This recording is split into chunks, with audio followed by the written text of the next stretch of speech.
O presidente Donald Trump declarou apoio à votação no Congresso que pode levar à divulgação de documentos secretos do caso do Jeffrey Epstein, o milionário acusado de tráfico sexual de menores que morreu na prisão em 2019. A mudança acontece após a divulgação de antigos e-mails que apontam que Trump teria conhecimento das práticas ilícitas de Epstein, já que eram amigos. A Câmara dos Representantes começa a analisar nesta terça-feira um projeto de lei que pode obrigar o Departamento de Justiça a tornar público todo o dossiê Epstein. Até mesmo republicanos, como o deputado Thomas Massie, defendem a divulgação. Já Trump afirma que o interesse democrata em reabrir o caso tem motivação política e nega ter tido conhecimento das violações cometidas por Epstein. Para entender o impacto dessa convocação e o risco para a campanha de Trump, eu converso agora com o especialista em marketing político, o Paulo Ricardo Bonfim. Paulo, bom dia, prazer te ter aqui. A gente já conversou sobre outros assuntos e é ótimo agora a gente focar também nesse. A gente sabe que Donald Trump está no começo aí do seu segundo governo, mas, claro, qualquer mancha ou possível mancha pode ser uma grande dificuldade para o futuro político dessas figuras, né? Agora, o presidente Donald Trump mudou o discurso. Antes ele se afastava dessa questão, era contra a divulgação do dossiê do Epstein, justamente porque ele dizia que só tinha um valor político para os democratas, mas do final de semana para cá, ele mudou o discurso e disse que também agora gostaria que a população toda tivesse acesso a esses documentos, muitas vezes horrorosos, de descrição de como era o modus operandi do criminoso do Epstein, que era um grande amigo do Trump. Bom dia, Natália. Bom dia a todos os espectadores, né, do Metrópolis, do Acorda Metrópolis. Para mim é um prazer muito grande estar aqui de novo com vocês, falando sobre política norte-americana, né, sobre o Trump especificamente, porque ele é um personagem político que cria, né, sempre uma história nova para a gente poder conversar, para a gente poder falar disso. O Trump, ele sempre fez esse esforço, né, para poder valorizar essa cadeira, essa liturgia do presidente americano, né?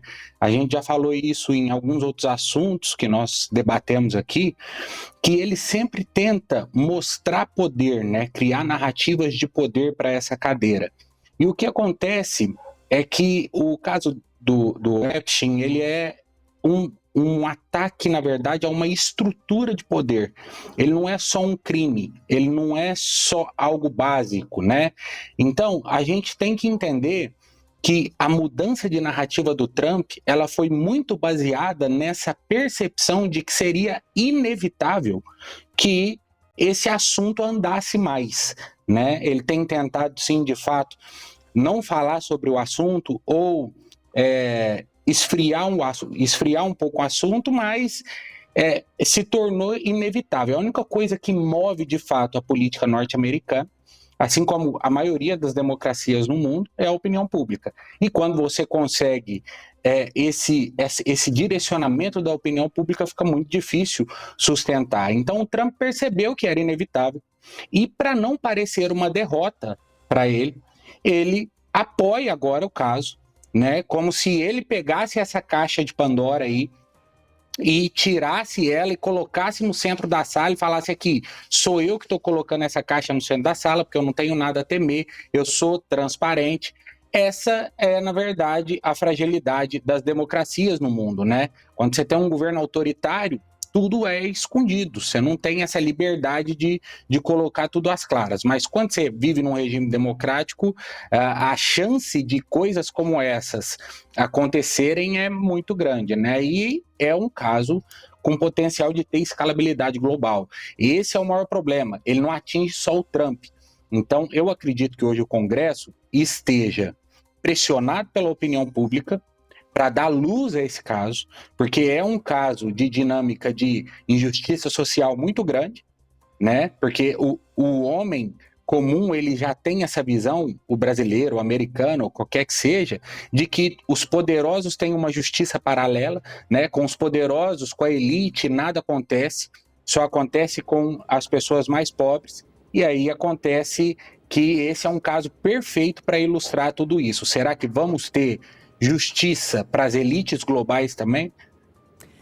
E no caso do Donald Trump, né, já tem algumas outras situações que envolvem o nome dele que nunca foram exatamente ou efetivamente para frente, né? Teve lá a invasão do Capitólio lá atrás, que diferentemente do que aconteceu aqui com o ex-presidente Jair Bolsonaro, né, sofreu o julgamento como qualquer pessoa que pudesse estar envolvida. A denúncia da Procuradoria-Geral da República coloca o ex-presidente como líder de toda a trama golpista.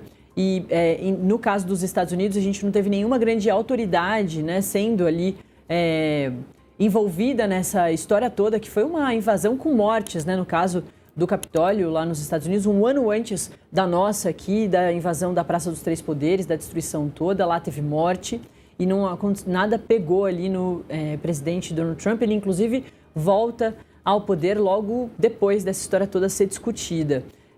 Em relação a outros casos, né, o quanto ele levou de documento da Casa Branca depois que ele saiu do governo, documentos de guerra, extremamente sigilosos, nada disso também pegou. Envolvimento com outras histórias aí totalmente fora da política, como tem um pouco aí a situação do Epstein.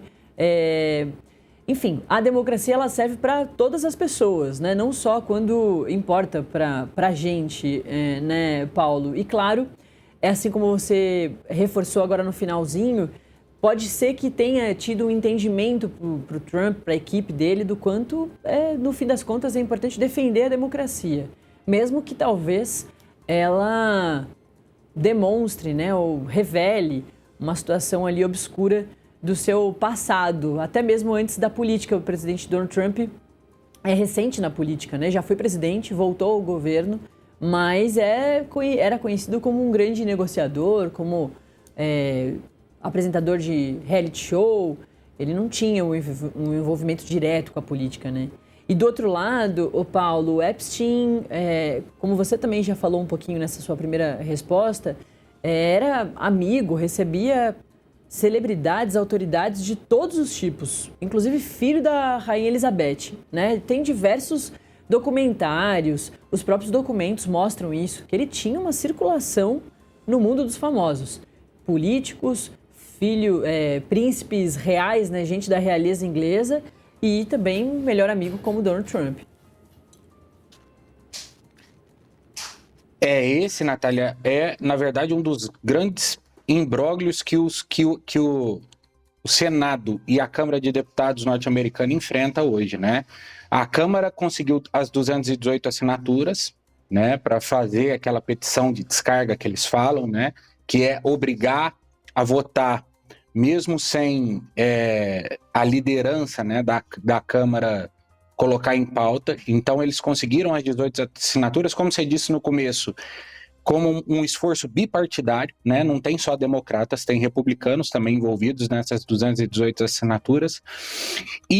Só que o Senado ainda resiste muito. Que o Senado, na última votação, foi 51-49, contra a divulgação total do dossiê. Então, assim, a gente percebe que está muito dividido o Senado.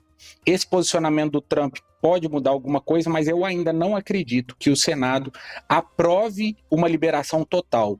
Porque, como você disse, o Trump é só uma das peças, claro, a figura de maior poder, provavelmente hoje, no mundo, né, que é o presidente dos Estados Unidos, e isso não só abalaria a imagem do Trump, mas abalaria todo um ecossistema de poder norte-americano.